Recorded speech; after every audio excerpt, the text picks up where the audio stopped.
Hey, ciao, ciao. It's good. Welcome. Today, we want to take you on a journey of fighting fraud. When I say we, I'm joined today on stage by Giovanni Di Giorgi, Solutions Architect at Swiss Post. And my name is Marcel Neidinger. I'm the Solutions Architect, the Account Solutions Architect for Swiss Post from AWS. And when we look at fraud or at these kinds of topics, we can look at the numbers and we can see, okay, cyber attacks in 2024, for example, have increased quite dramatically or quite a lot. And we also see that, so we see that in the numbers, right? We see that most of this is carried out on like entertainment sites and e-commerce sites and these types of sites. But you also, you know, we're in the Zurich Summit. I assume that most of you at least are living in Switzerland. You might have received a message like the one on the right, like a phishing message that is trying to get you, that seems like it is from, for example, Swiss Post, and is trying to get you onto some weird page to do something. And so we see that this type of fraud attempts are increasing both on the feeling side, and we also can see that in the numbers. So these two charts are from the Bundesamt für Statistik. So these are the numbers for the number of cybercrime cases within Switzerland. And what we can see on the one hand side is that the number of cases is really increasing year over year when we take a look from 2020 to 2024. And the other part is the right-hand side shows the exact same number. So in yellow, we have the number of cases, and we see this, the increase. And then the orange part on the bottom, the orange line on the bottom, these are the number of cases that are actually being resolved. And we can see that the number of cases being resolved stays relatively flat over the years.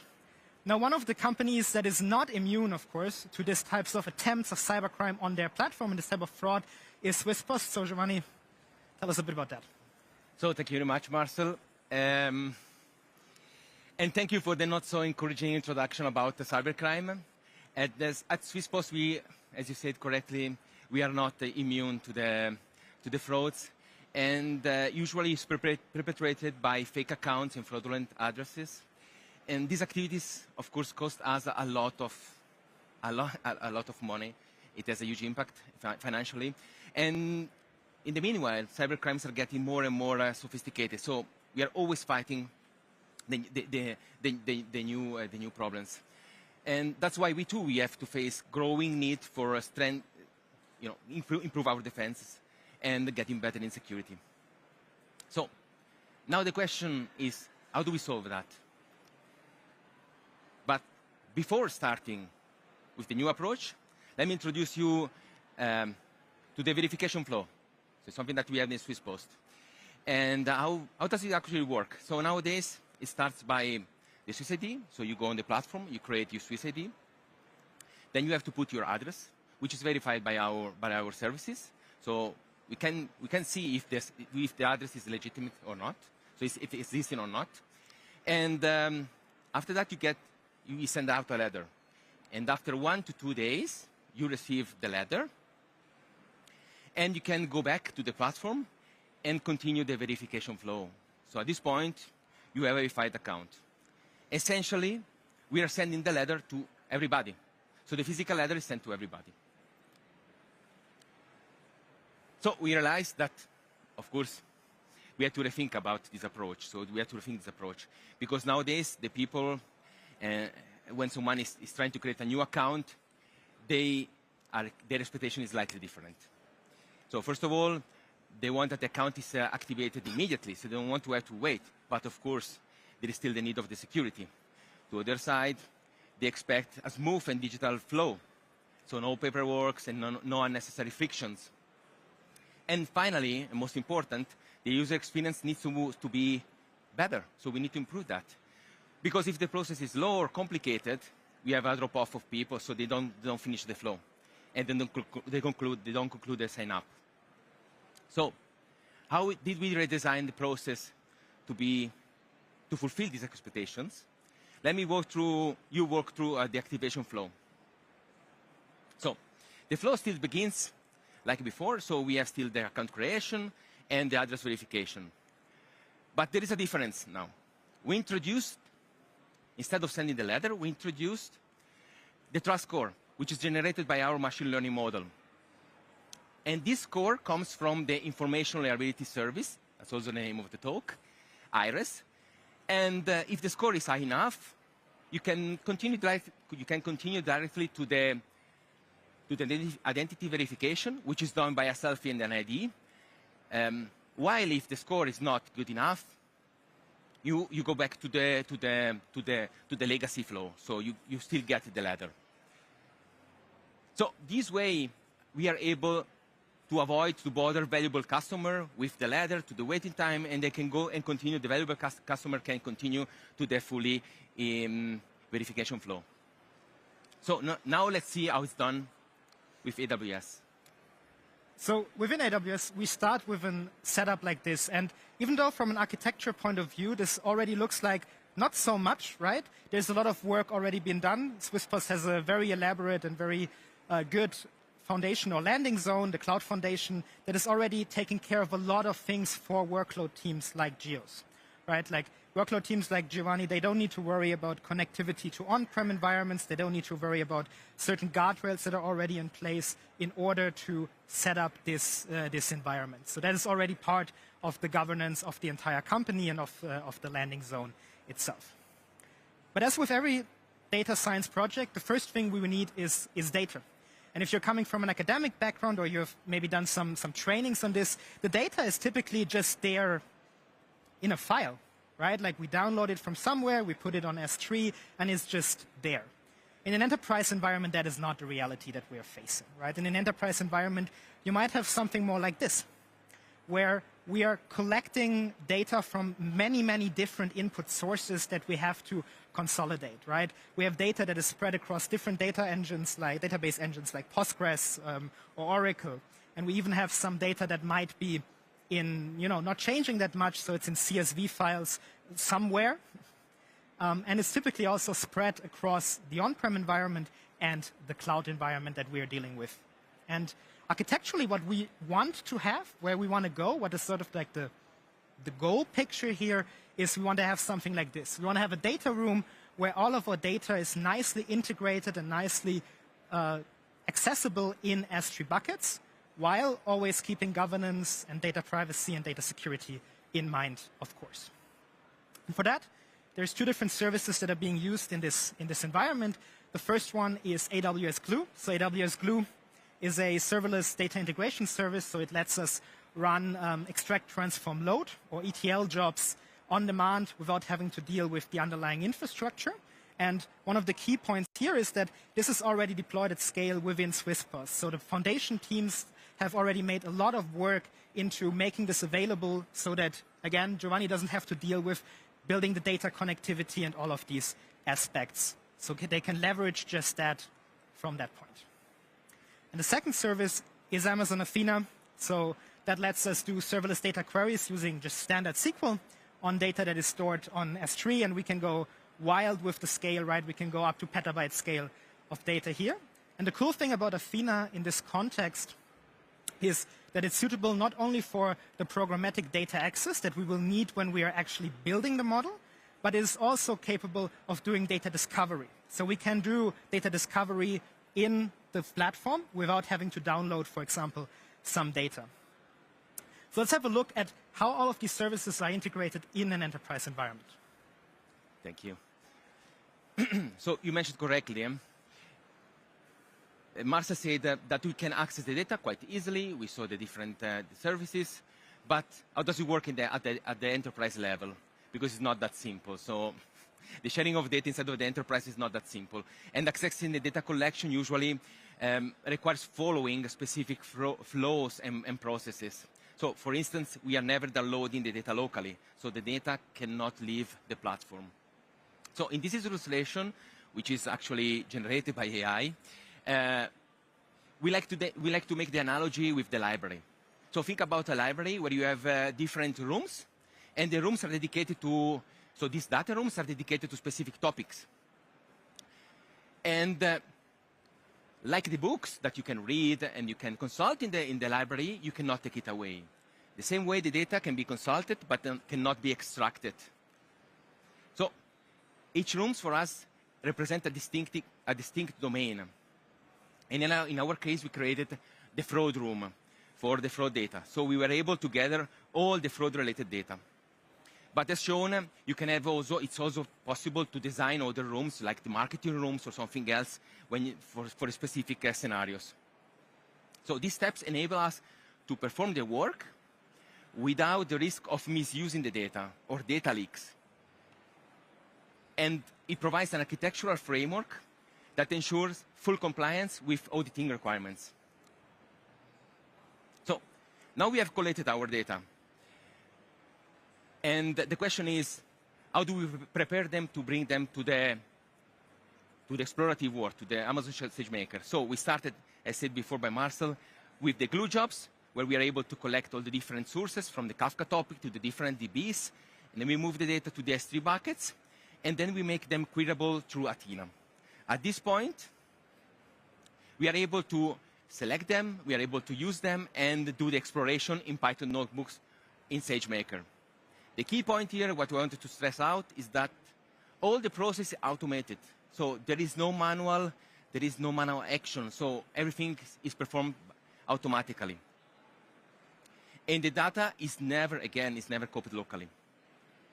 But how does that fit inside of the overall architecture picture? So back to the architecture diagram. To connect to the previously analogy of the library, we created an AWS account, which is basically our library. And within it, through dedicated domains, you can access specific data and retrieve the raw SwissPost data.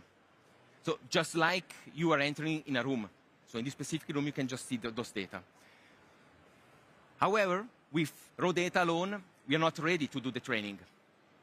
And the preparation is still required. So one key step of the preparation phase is to define the classification class.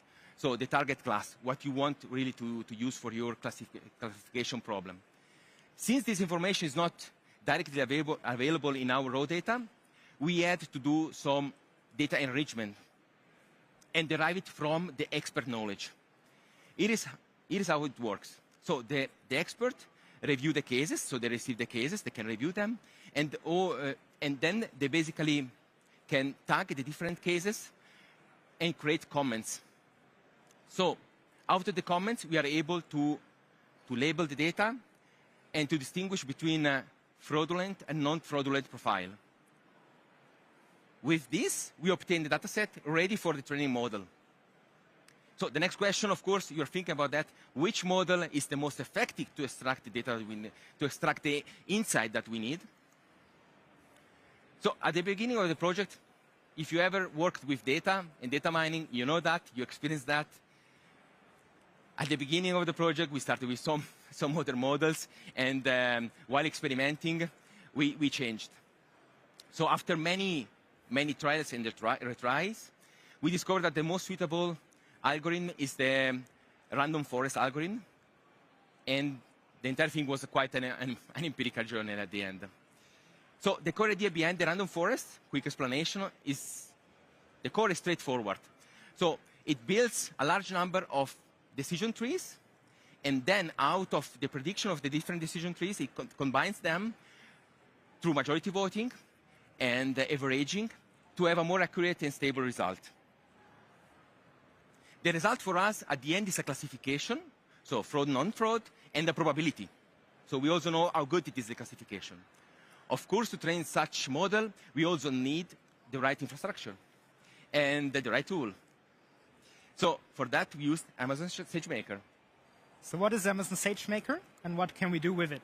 Amazon SageMaker is an integrated solution for analytics and machine learning, SageMaker AI, and it can be used to develop and deploy machine learning models at scale.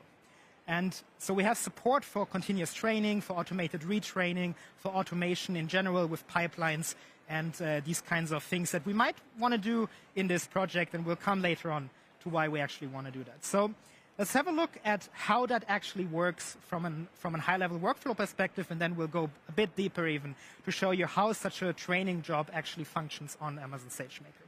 So we have Gio with his local desktop or his Jupyter notebook, where he wrote the files, the Python code that actually is training the model. And we have that on a system that has the Amazon SageMaker SDK included. So we then start with the code files. This is just standard Python code that we are then packaging together with a machine learning container. This can be either a container that is provided by Amazon, but you can also bring your own container and build your own image. For example, if you have specific dependencies that you will have to do. And then what SageMaker does is it schedules this training job onto a service-controlled, fully managed Amazon SageMaker AI cluster. So think of this, for example, as one or more very beefy machines. And we can read and write back to S3, and we can train our model that way. So what does that look like one level below that? So we start out with our training data, right? The fraud data that we have now collected, the labels that we have collected to that. And we do a standard split into a training set and a validation set so that we can benchmark our model. And this data is stored on Amazon S3. We then have SageMaker starting up that training cluster, those machines that we do, and these machines have an EBS volume, Elastic Block Storage, Amazon EBS, attached to it. So this is like your local storage that we do. And the first thing SageMaker will do is copy over that data, so you don't need to worry about fiddling around with S3 files and downloading that yourself. And then we already saw that we're spinning up a container image. So we're starting on that specific instance, we're starting a container image that we can get from a container registry, for example, as an Elastic Container Registry, ECR. And as I said, you can either use a pre-built image from us that supports a variety of different machine learning frameworks, like, for example, PyTorch or TensorFlow, or you can also bring your own container. And then we deploy that container. And inside of that container, we have a little helper called the SageMaker Training Toolkit. So the approach here really is to say, okay, typically machine learning workflows follow a very similar pattern, right? We're reading data, we're training something, and then we have to output something that we want to keep after the training job has concluded. And what SageMaker Training Toolkit does is it introduces environment variables that are mapped to specific directories. Like, for example, we know then that our training data will be in /opt/ml/input/data/training. So all our script needs to do is to read those environment variables or read from that path. And then we know that that will be the data that we have selected at the training job. Now, another aspect that we quite often have to do in a classic machine learning thing is hyperparameter tuning, right? Like, for example, staying in the decision tree here, we might want to select the number of nodes in our tree, or we want to select the number of trees in our forest. We might want to play around a bit with the averaging algorithm that we're actually using. All of these kinds of aspects, that's what we would call hyperparameters. And we can specify them within the training job. So they are passed into our script as command line arguments. And the script then also gets copied into this container. And it's reading both from the command line arguments, and it's also reading from the environment variables, and can then, simply run the training job, right? So we are just running a training job here. However, you are specifying that within your script. So once that is done, once our training job has concluded, we saw one other magic directory, I would call it, the output directory. So we have to write the output of our model. And again, whatever that output is really depends on the framework you're using or what you really want to use with the container. We have to write that into that directory. And SageMaker will then make sure to handle the life cycle of the instance itself, right? It will tear down the instance. It will clean out all the stuff that we have now deployed, and you're only essentially pay as you go, right? You're only paying for the infrastructure you're using, and it will also handle the copying over of the model artifact back to S3 so that we end up with what we want, a trained model artifact, automatically retrainable at any time and capable of doing hyperparameter tuning and these kinds of things. So we have a model. It's trained very well. How well? So you're saying it's trained very well, but what are the results? So how would you measure that? So at this point, to gain deeper insight, of the model results, because of course it's not that easy. Let me introduce you the concept of confusion matrix. The confusion matrix is typically a table, so it's used in machine learning to evaluate the performance of the classification models. So on this axis, we can see we have the predicted and the actual values. So starting from the left top, we have left top corner, we can find the true negatives, which are the correct identification of the non-fraud cases. Then if we are moving clockwise, we find the false positive, which are basically non-fraud evaluated, so classified, misclassified as fraud. If you're moving down, we have a good classification, which is the true positive, fraud cases which were classified as fraud, and then last, not least, most important, are the false negative. Because those are fraud cases that were not detected. So, of course, we aim to minimize that, because we aim to see as much as possible the frauds, of course. We don't want to let the frauds go through. Therefore, moving to the test data and to see the numbers, what are the real numbers out of our test. So we use a test of around 140,000 entries. And as you can see, from them, only 1,400 are frauds. So we have a very unbalanced data set. That's normal. That's typical. And out of these roughly 130 non-fraud cases, the model only misclassified 10. Because you have to keep in mind that we are looking for the fraud that were not predicted as fraud, so misclassification, false negative. And which brings us to a recall of 99%. And this is actually a very good result. So this is not bad. So from my perspective, so from the data scientist perspective, this is really good. But the challenge now is, how do we deploy that in production or in the real world scenarios? To do that, let's look again at the architecture, because that is actually where we are now, right? We have done the training, we have the model code stored in Bitbucket down there. We have used SageMaker, we have used Amazon Athena to access the data in our model building account that has that special permission to actually read the data. Now we need to deploy the model. And when I talked quickly about SageMaker AI, I mentioned that it's not only usable for developing models, but also for deploying models.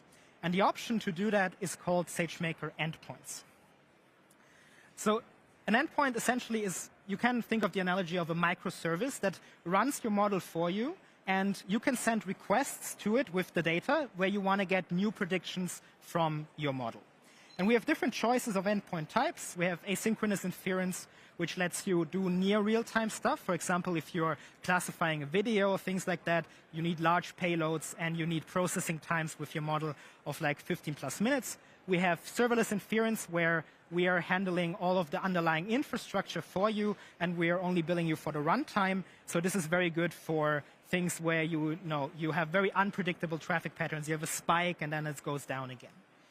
The opposite of that, batch transforming, where essentially, let's say, at the end of every day, we want to run a model across an entire data set that we have accumulated over that. So it's a job-like or job-based system where we are processing large data sets from our model. And we have the real-time inference endpoint. Because remember, our idea was not to replace the ladder with an offline process where we are recalculating at the end of every day, but rather it was to do it as real-time and to allow the other systems that are relying on IRES to really do the real-time checks if we're thinking this is a fraud or not. So we're using the real-time inference endpoints.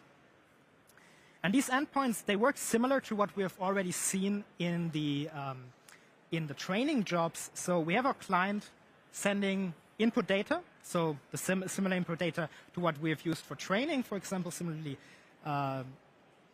formatted. And then that goes into a model endpoint, and behind that, we're again spinning up instances with containers for you. And what SageMaker AI then does is handle things like auto-scaling, handle things like distributing it across the entire, like the different availability zones, doing the load balancing between it, spinning up new instances when something goes unhealthy. And what we get back from that endpoint then is the prediction response that our model has done. And the model again is read from S3. So that S3 file that we put there after the end of our training, we can then read that from our model containers that are being deployed by SageMaker AI on the instances. So architecturally, we are introducing a new account called the inference account. Again, that is because of the separation between the data access, because just because I can run the inference, I only need the model. I don't need that specific data access that we have there. So we have the deployment code on the bottom written in Terraform, so infrastructure as code that lets us automatically redeploy different endpoints or automatically deploy endpoints. And I have my model bucket on top, which is storing the model, and then we have the endpoint in SageMaker AI. So the final step we have to do now is we have to make it so that other services within SwissPost can also consume that model, right? And we could do that by just giving them access to the SageMaker AI endpoint, but we do have some pre-processing to do, and we do want to sort of keep that access to the raw model and do some pre-processing before it and some post-processing as well. So we are introducing a third account because within SwissPost there's a very nice way of deploying Kubernetes-based applications into a consumer account, and then it is nicely integrated into the API management via the internal load balancer, so it can be reached both from cloud-deployed services as well as from on-premises services. And then we have the IRES backend that is sort of communicating with the SageMaker AI endpoint, and that is doing these kind of, for example, pre-processing steps that we want to do so that a consumer application like the system that is actually doing the online verification can go ahead and can send requests to our endpoint via that Spring-based backend. So we're 30 minutes into the talk, and we're done, right? Let's go. It's over, huh? It's over. It's finished. You can go drink a cappuccino, even though it's perfect. It's too late already. It's too late for it.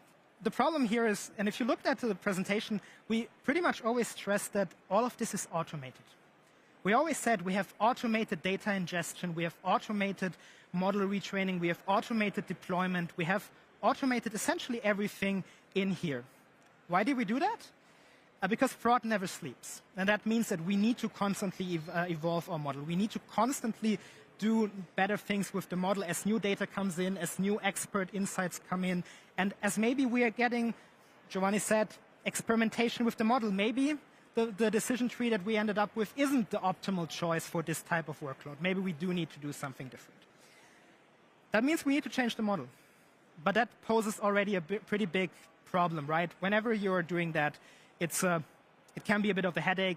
In every IT system, if we're changing something, it is a bit of a headache. So how do we do this rollout of new versions of the model without compromising the existing infrastructure? And one aspect we used here is a concept called shadow variants. So within SageMaker, what we can do is, behind the same endpoint, essentially deploy two different models. So the first part stays exactly the same. The user sends the request through the load balancer to our backend service, which then calls the model endpoint. So there's no change in the integration. There's no rerouting we need to do. But what happens is that we have behind that endpoint two different variants of the model running. One is called the production variant, and the other one is the shadow variant. So you can see the production variant. This is essentially the model that we currently have in production that we feel is the current state of the art that we want to benchmark against. And we are sending every request to that production variant, and we are sending the response of that production variant back to the user. So for the user, if we're introducing a new shadow variant, nothing changes, because the user never sees the results of that shadow variant. Who sees the results of that shadow variant? It's the S3 bucket in the bottom. So we are logging the response from both the production variant as well as the shadow variant into an S3 bucket so that we can then analyze that. And the first thing we can do is two different parts. Is we can do what I would refer to as operational verification. Right, we can create something like this. This is, of course, just a sketch, but what you're seeing here is like the average response time of our model over the time, so binned over 1 minute, and we can see the shadow variant in blue, and we can see the production variant in orange. And what a chart like this tells us is that our shadow variant is consistently faster in responding, on average, to our queries versus our production variant. It's a good thing because we want to optimize the response times. We want to be as real time as possible. And while this is a great result, the opposite of that would be pretty bad, right? If our shadow variant would suddenly spike and take 20 seconds, maybe we would run into operational issues with that, timeouts that are not correctly configured. So having this kind of verification that we can check that, okay, operationally our model is performing similarly to what we want is already a big benefit. But I also said that we have the results, both the inputs and the outputs from both of these variants. And what we can do with that is we can check, did we actually change anything? Is the predictions that we're getting from our shadow variant different from the prediction that we're getting from our production variant? So we can have a job like a scheduler like Amazon Event Bridge that is running a Lambda. Could be daily, could be hourly, could be weekly. It really depends on the way that we want to set it up or the amount of data we are also getting. And we can use that to read the predictions from both the shadow variant and the production variant and compare them. And then we get something like this. So we get a probability drift. So this is the amount of times that for a prediction, the shadow variant had a different probability for fraud versus the production variant. We get a class drift. So this is the amount of times that the shadow variant predicted this is fraud. The production variant said it is not fraud, and vice versa. We get the overall drifts, and we also get the number of items where we had a drift. And what this can tell us is two things. First off, it is, are we actually getting any new insights from that shadow variant that we're deploying? Because if we're deploying a shadow variant that is performing exactly the same, that is doing the exact same information, maybe we are not getting any new information about the fraud cases that we're looking at from the data that we're currently ingesting. So maybe we need to add more data, different data sources, different approaches to modeling. And then also, if it is going wildly different, right? We're drifting all around with a recall of 99.1%. It's probably not very likely that we're drifting in the correct direction. And drifting in the correct direction is actually a kind of interesting next point, because in order to verify if we are really drifting into the correct direction, so if our model is really getting better, we do still need labeled data. So what we can do through something like custom attributes is we can deploy, we can send data where we know that this was a fraud case or this wasn't a fraud case to our endpoint, which then again sends it to both the production variant and the shadow variant. And we can then use the exact same setup to compare what we are actually having. So this is a fraud case, production said it's a fraud case, shadow also said it's a fraud case, or more interesting, production said it wasn't fraud, shadow said it was fraud. And we can run these kinds of benchmarks in production as new live data comes in, that we then, of course, cannot use anymore for our training.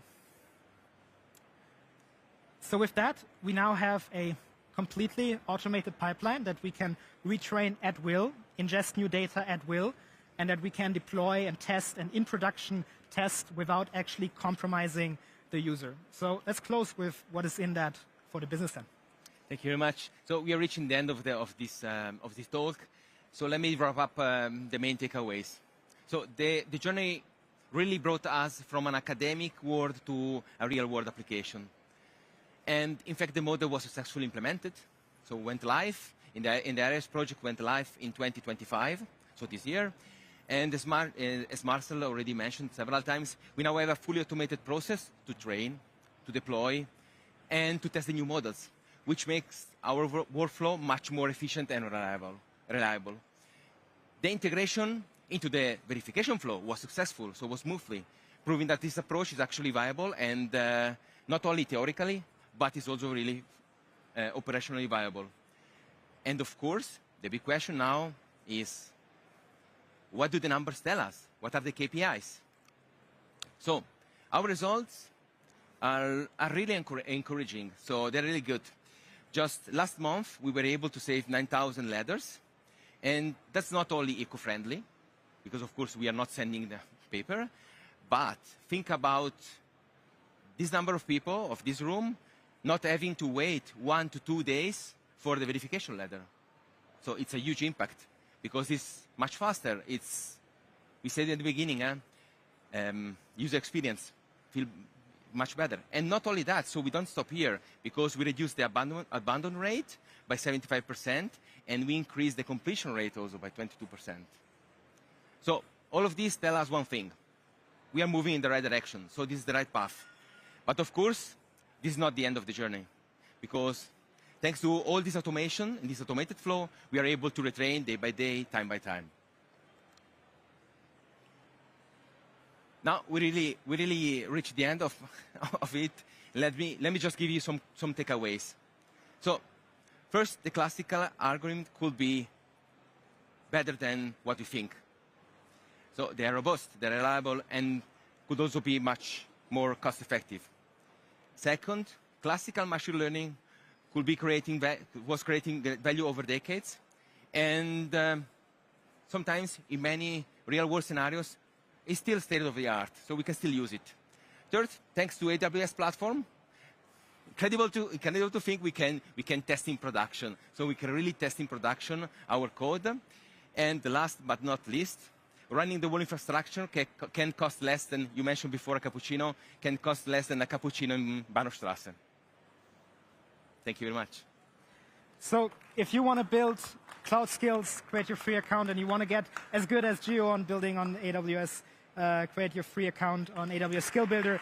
If you want to reach out to us, our LinkedIns are here, and thank you very much for attending and listening to us today.